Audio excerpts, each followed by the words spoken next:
ایران اور عمان کے درمیان معاہدے کا مطلب آبنہ ہرمز فوری کھولا نہیں۔ وزیر خارجہ عباس عراقچی نے کہا عمان سے آبنہ ہرمز سے متعلق مذاکرات حتمی مراحل میں ہیں۔ مسلح افواج کے نقشے کی بنیاد پر عارضی بحری راستہ طے کرنے پر کام جاری ہے۔ آبنہ ہرمز کو دوبارہ کھولنے کا فیصلہ دیگر شرائط اور امریکہ کی جانب سے معاہدے کی خلاف ورزی کے ازالے سے مشروط ہے۔ عمان نے مذاکرات کو مثبت قرار دیا، کہا مذاکرات میں تمام فریقین کے مفادات کو مد نظر رکھا جا رہا ہے۔ مذاکراتی عمل متاثر کرنے والی کارروائیوں سے گریز کی اپیل کر دی۔ ایران نے آبنہ ہرمز سے زیادہ تیل کی ترسیل کی اجازت دینے کا عندیہ دے دیا۔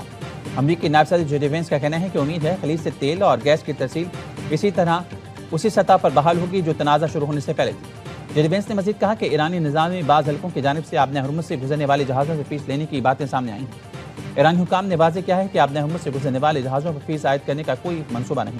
اب دیکھنا ہوگا کہ آبنہ ہرمز کے معاملے پر ایرانی حکام عملی طور پر کیا اقدامات کرتے ہیں۔ پاکستان اور سعودی عرب کے ساتھ مشترکہ معاہدہ ایران کے خلاف نہیں۔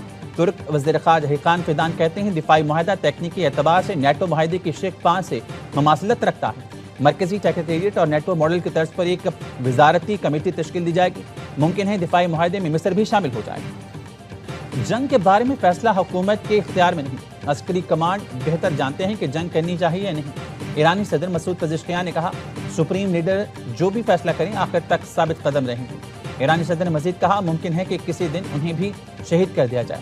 یوم صحافت کے پیغام میں کہا ایران کی تاریخی مزاحمت نے امریکہ کو مذاکرات پر مجبور کیا۔ دشمن میزائلوں سے ایران کو نہیں جھکا سکتا، اختلافات پیدا کر کے ملک کمزور کرنے کی کوشش کر سکتا ہے۔ موجودہ حالات میں قومی اتحاد ملک کا سب سے قیمتی اثاثہ ہے۔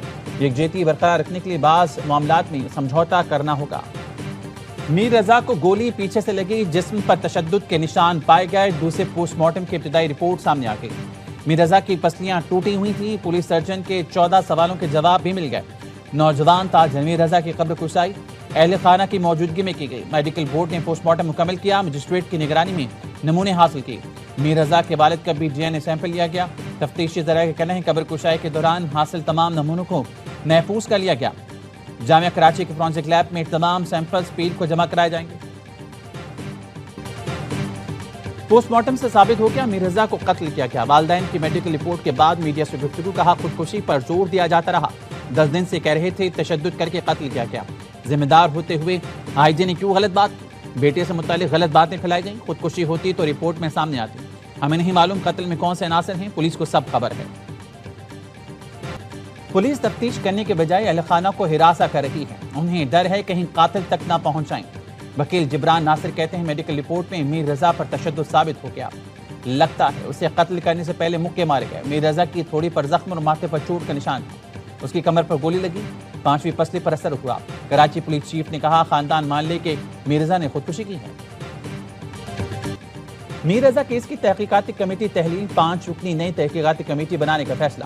تحقیقاتی committee DIG crime and investigation Aamir Farooqui کی سربراہی میں بنائی جا رہی ہے۔ پولیس حکام کے مطابق تحقیقاتی کمیٹی میں SSP CTD عرفان بہادر بھی شامل ہوں گے، SP کرنگی اور SP سینٹرل انویسٹیگیشنز میں بھی شامل ہوں گے۔ اسپیشل انویسٹیگیشن یونٹ کے سینئر افسر غضنفر بھی کمیٹی کا حصہ ہوں گے۔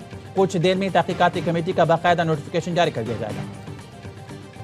میر رضا علی کی پرسرار موت سے کیا کوئی مالی لین دین کا مسئلہ بھی جڑا ہوا ہے؟ کئی سوالات اٹھ گئے۔ خود میر رضا اور والد کی آڈیو کئی سوال اٹھا رہی ہے۔ والد نے نور نامی شخص کو مخاطب کر کے رقم کے بندوبست کا بھی ذکر کیا ہے۔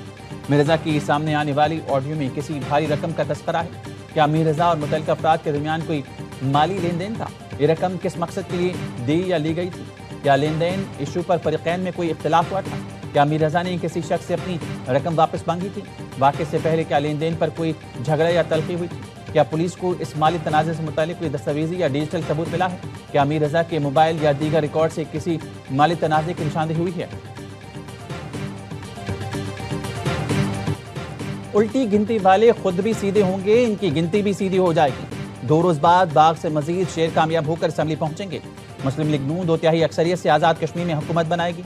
مشیر وزیراعظم رانا ثناءاللہ کا باغ آزاد کشمیر میں جلسے سے خطاب، کہا ایکشن کمیٹی والے 99% لوگ محب وطن ہیں، ان کے ساتھ بیٹھیں گے۔ 1% لوگ کشمیر کے عوام کو تقسیم کرنا چاہتے ہیں۔ وفاقی وزیر امیر مقام نے کہا محض الزامات سے کچھ حاصل نہیں ہوتا، پیپلز پارٹی کو عوامی فیصلے کا جائزہ لینا چاہیے۔ مسلم لیگ نون کسی کا حق نہیں چھینتی، اپنے حق پر بھی ڈاکہ نہیں ڈالنے دے گی۔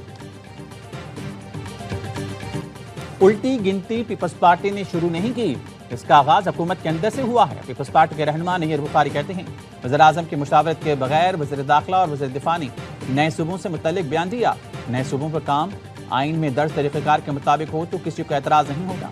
وفاقی حکومت کے مشترکہ دوستوں کے ذریعے پیپلز پارٹی سے رابطے، ذرائع کا کہنا ہے حکومت نے پیپلز پارٹی کو تعلقات کی نئی شروعات کے پیغامات بھیجے، ورکنگ ریلیشن بحالی کی خواہش ظاہر کی۔ ذرائع کا کہنا ہے پیپلز پارٹی نے حکومت سے تعلقات کی فوری بحالی سے معذرت کر دی۔ بلاول بھٹو حقیقی اپوزیشن لیڈر بن کر بانی پی ٹی آئی کی جگہ لینا چاہتے ہیں۔ سابق گورنر سندھ محمد زبیر کی دی رپورٹرز میں گفتگو کہا 10 اگست کے بعد نون لیگ اور پیپلز پارٹی خوشگپیاں کرتے نظر آئیں تو ساکھ کھو دیں گے۔ مصنفی کہتے ہیں سسٹم ناکام ہو چکا اور حکومت بھی مدت پوری کرے گی، یہ تو عوام سے ظلم ہے۔ محمد زبیر نے کہا میں اس چیز کے حق میں ہوں کہ نئے صوبوں پر بحث ہونی چاہیے، کچھ نہ کچھ تو ہونا ہے، یہ بالکل طے ہے۔ کراچی ملک کا معاشی ہب ہے، کراچی کے اثرات پورے پاکستان پر پڑتے ہیں۔